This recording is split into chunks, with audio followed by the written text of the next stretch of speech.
नमस्कार विद्यार्थियों। आज की क्लास में हम आपको टेंस पढ़ाने वाले हैं।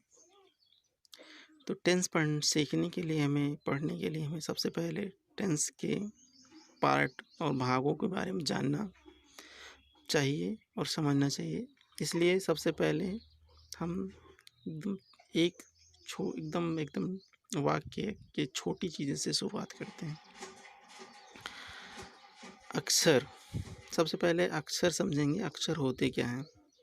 वे ध्वनियाँ जिन्हें बोलने के साथ साथ हम लिख सकते हैं, उन्हें अक्षर कहते हैं। अक्षर दो प्रकार के होते हैं, स्वर और व्यंजन। इंग्लिश में बोलें तो स्वर को वावेल और व्यंजन को कॉन्सोनेंट। शब्द किसे कहते हैं? अक्षरों के समूह को शब्द कहते हैं। जैसे राम। राम में रा और माँ जो है व्यंजन है, कॉन्सोनेंट है, और जो आ की मात्रा है उसे कहते हैं स्वर, वावेल। वाक्य, सेंटेंस। वाक्य किसे कहते हैं? इंग्लिश में वाक्य को सेंटेंस बोला जाता है। शब्दों के समूह को वाक्य कहते हैं। अर्थात अगर दो या दो से अधिक शब्दों को मिला दिया जाए तो एक वाक्य का निर्माण होता है। जैसे माता जी खाना बनाती हैं। वाक्य के दो भेद होते हैं, सब्जेक्ट और प्रेडिकेट। सब्जेक्ट और प्रेडिकेट। राम घर जाता है। राम सब्जेक्ट है, करता है, और घर जाता है प्रेडिकेट। प्रेडिकेट भी भाई बहुत सारे पार्ट होते हैं, जैसे वर्ब, ऑब्जेक्ट। तो प्रेडिकेट के बारे में आगे हम चर्चा करेंगे। इसके आगे हम देखते हैं कि सेंटेंस के प्रकार, मतलब वाक्य के प्रकार कितने होते हैं। सेंटेंस 5 प्रकार के होते हैं।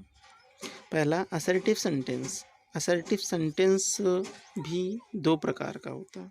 असर्टिव सेंटेंस भी 2 प्रकार का होता है। एक होता है अफर्मेटिव, एक होता है अफर्मेटिव, और दूसरा होता है निगेटिव।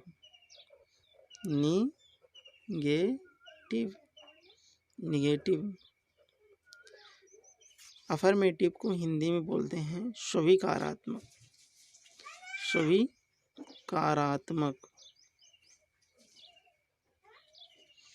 वाक्य। स्वीकारात्मक वाक्य। और इसी प्रकार निगेटिव को बोलते हैं नकारात्मक वाक्य। नकारात्मक वाक्य।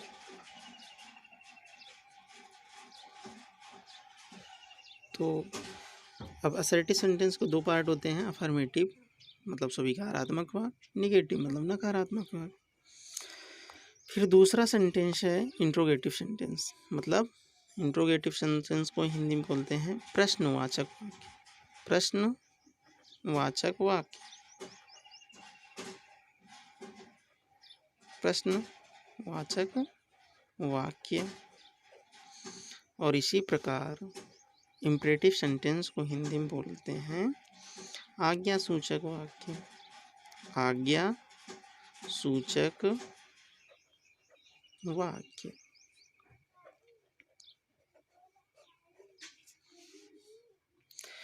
एक्सक्लेमेटिव सेंटेंस को बोलते हैं विस्मयादिबोधक। क्या? विस्मयादिबोधक। विस्मयादिबोधक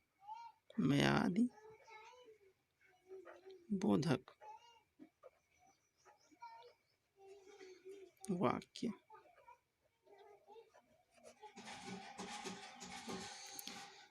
और इसी प्रकार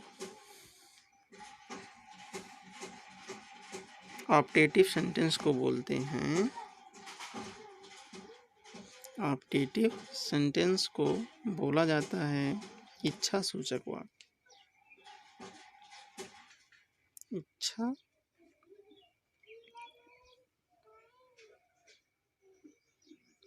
सूचक वाक्य।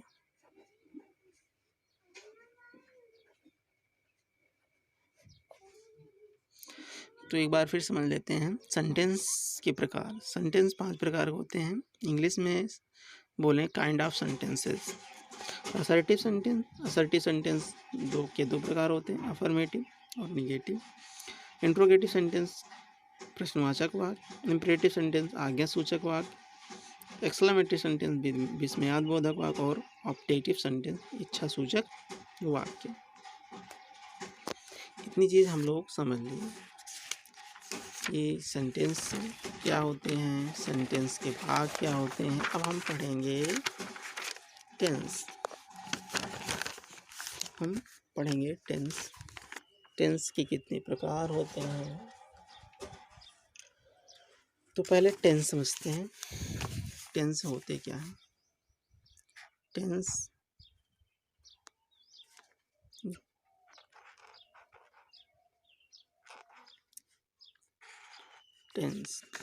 टेंस मतलब होता है, हिंदी में बोले तो काल।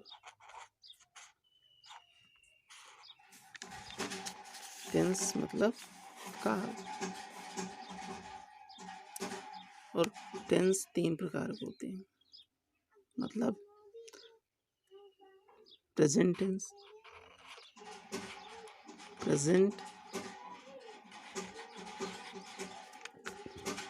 पास्ट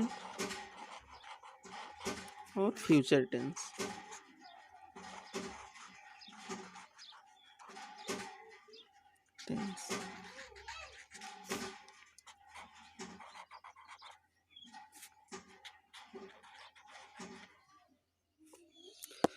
तो टेंस जो होते हैं 3 प्रकार के होते हैं, प्रेजेंट टेंस, पास्ट टेंस और फ्यूचर टेंस।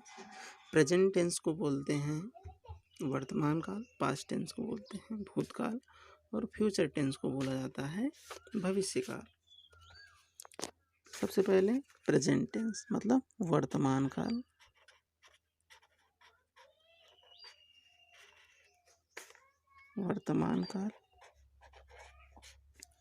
पास्ट टेंस मतलब भूतकाल और फ्यूचर टेंस मतलब भविष्य काल।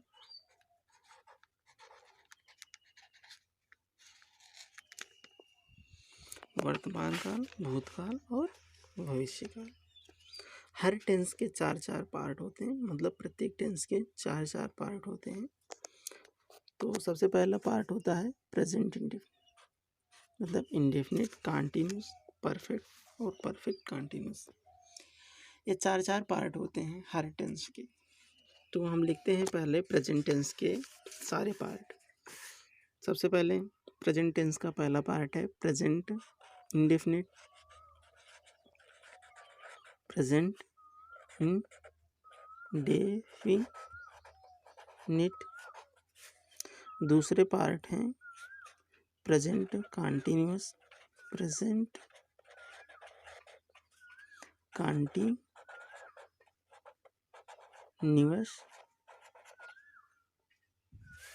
तीसरा पार्ट है प्रेजेंट परफेक्ट और चौथा पार्ट है प्रेजेंट परफेक्ट कंटीन्यूअस।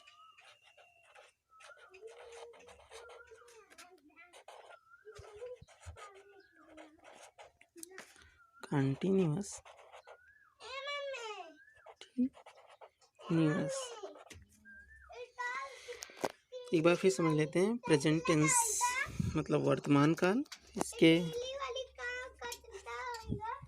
इसके 4 पार्ट हैं, present indefinite, present continuous, present perfect continuous.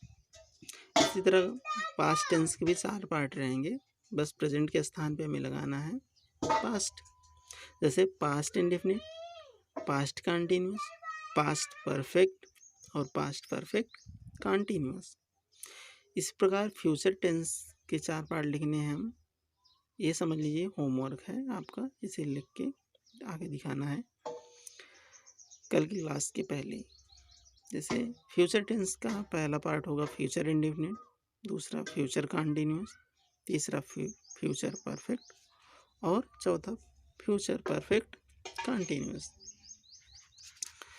अब हम आगे पढ़ेंगे। पहले अब सिंपल प्रेजेंट समझते हैं। सिंपल प्रेजेंट क्या है? तो सबसे पहले सिंपल प्रेजेंट समझते हैं, होता क्या है सिंपल प्रेजेंट।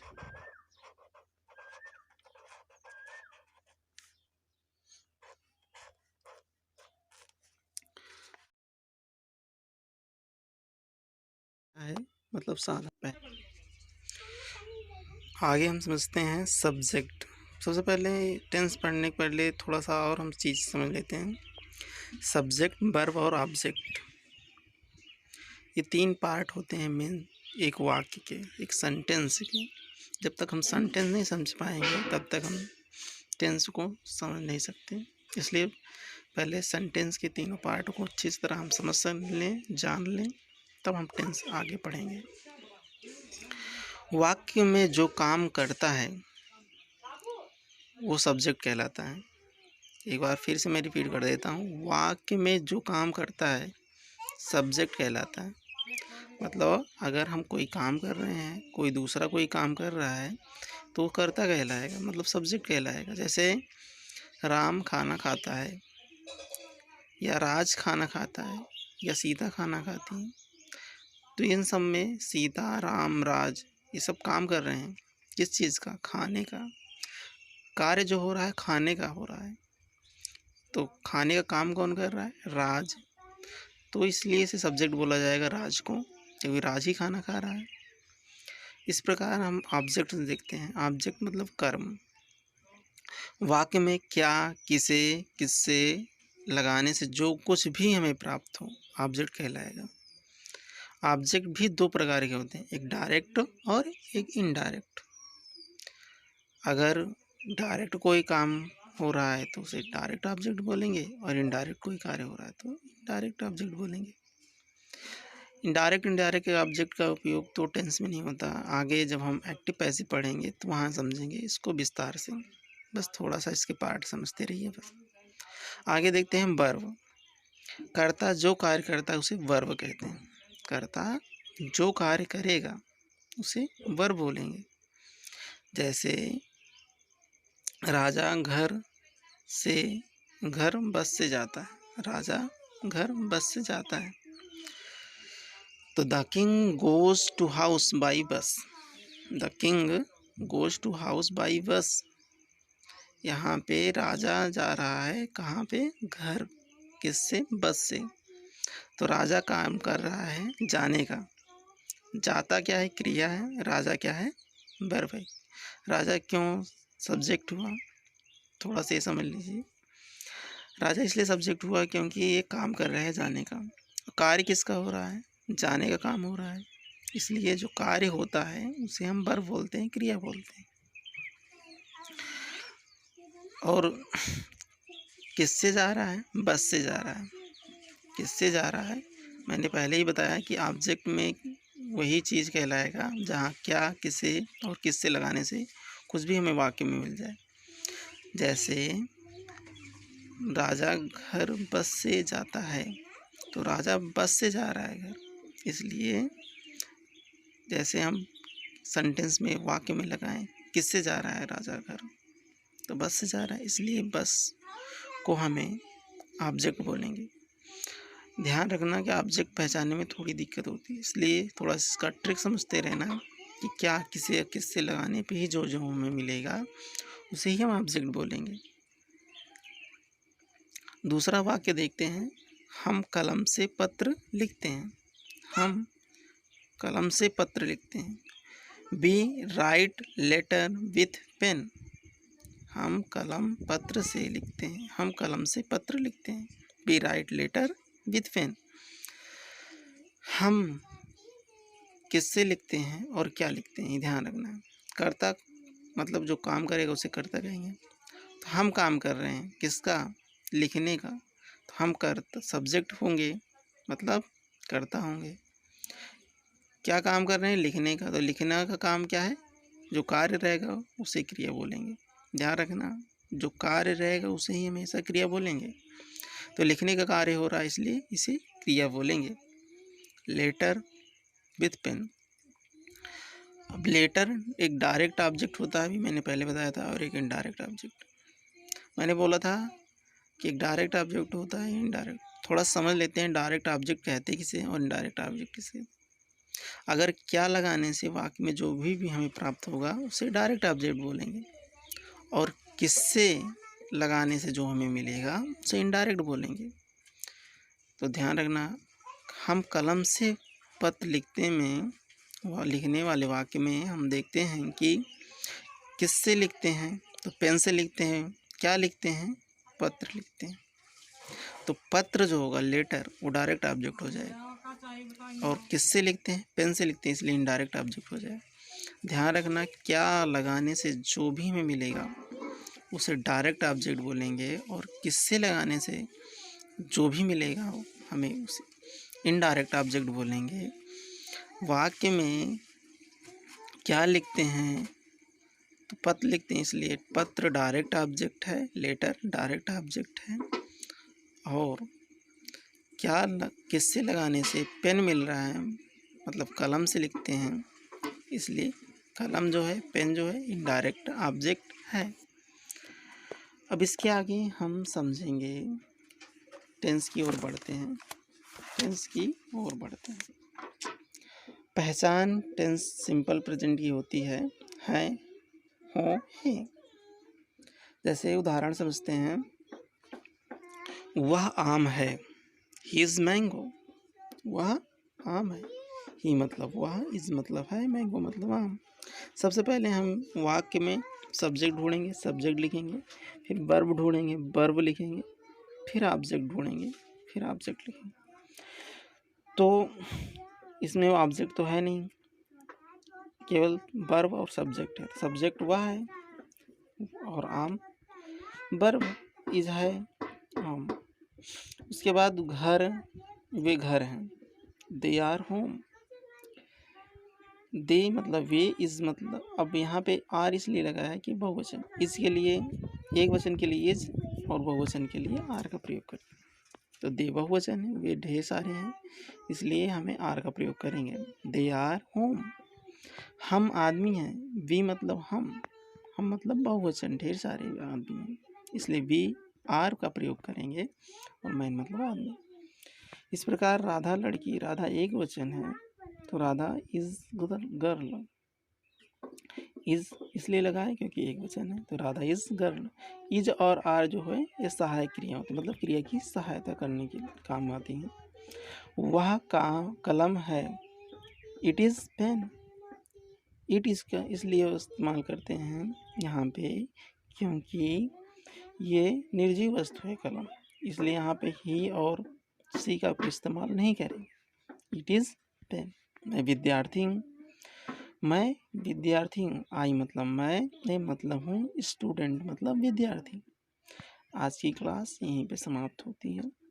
आगे कल फिर से हम क्लास को आगे कंटिन्यूस करेंगे। थैंक यू, धन्यवाद।